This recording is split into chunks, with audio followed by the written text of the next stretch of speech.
আইছো বল বল বল তোমার ভাইয়ের কিচ্ছা শোনাই তোমার কোনো কিস্সা টিস্সা শুনুম না আমি। আছে দরকার আছে, তোমার ভাই তো অস্কার পাওয়ার মতো স্টোরি সাজাইছে আসমা।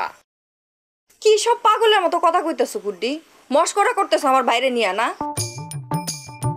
আমি কইলাম কইয়া দিছিলাম তোমার লগে আর ঝগড়া করুম না, নতুন করে ঝগড়া লাগাইও না।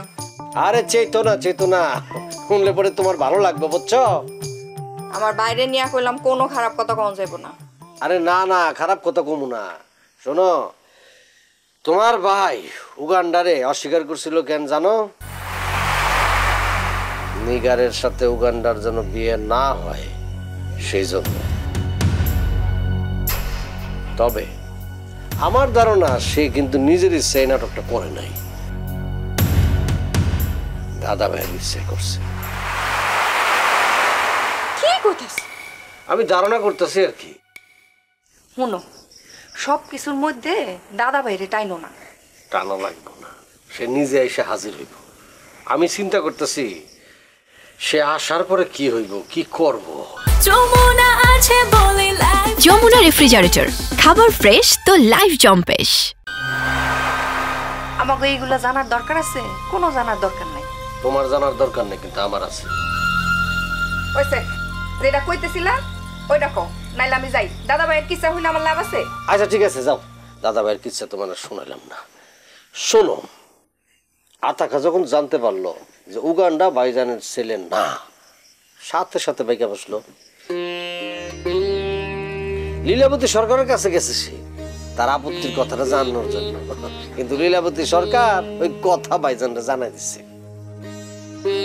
ও, আর লীলাবতী সরকার আপনারা সেই নিউজটা দিছে, তাই না? আরে না রে বাবা, শুনছে লীলাবতী মাথা চরক গাছ, আর উগান্ডার কাছ থেকে আমি শুনছি নিগার নিজে তোমার ভাইজানের খেলাটা বুঝতে পারছে। নিগার কইছে হইলো উগান্ডারে, উগান্ডা আমারে কইছে। দেখছো আমার ভাইজানের কত বুদ্ধি।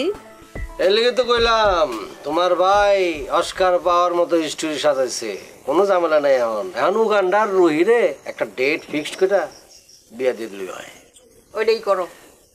এখন এটাই করো না, ভাই কইছে এখন এটাই করো না। তো কি, তাই তো কমু। তুমি মনে হয় তোমার বোনের লেগে কান্দো না? আমার বোন তো আমার লেগে কান্দে না। কান্দে কিনা তুমি দেখো। যদি কান্দতো তাহলে আমার ফোন দিত।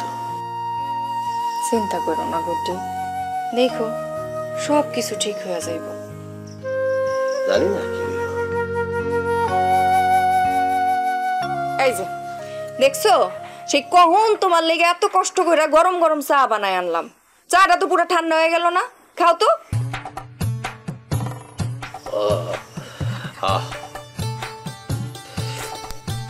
পুরাই তো ঠান্ডা। তা ঠান্ডা হইব না? চা কি অহন আনছি? গরমই আনছিলাম। পেশাল পারতে পারতে তো চা ডারে পুরো বরফ বানায় ফেলাইছো। গরম চাই না দিতাছি, বহো।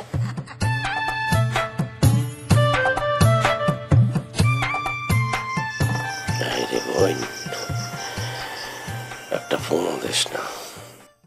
বকুলপুর টিভিতে প্রচারিত হওয়ার পূর্বেই সম্পূর্ণ নতুন এপিসোড দেখুন শুধুমাত্র দীপ্ত প্লেতে।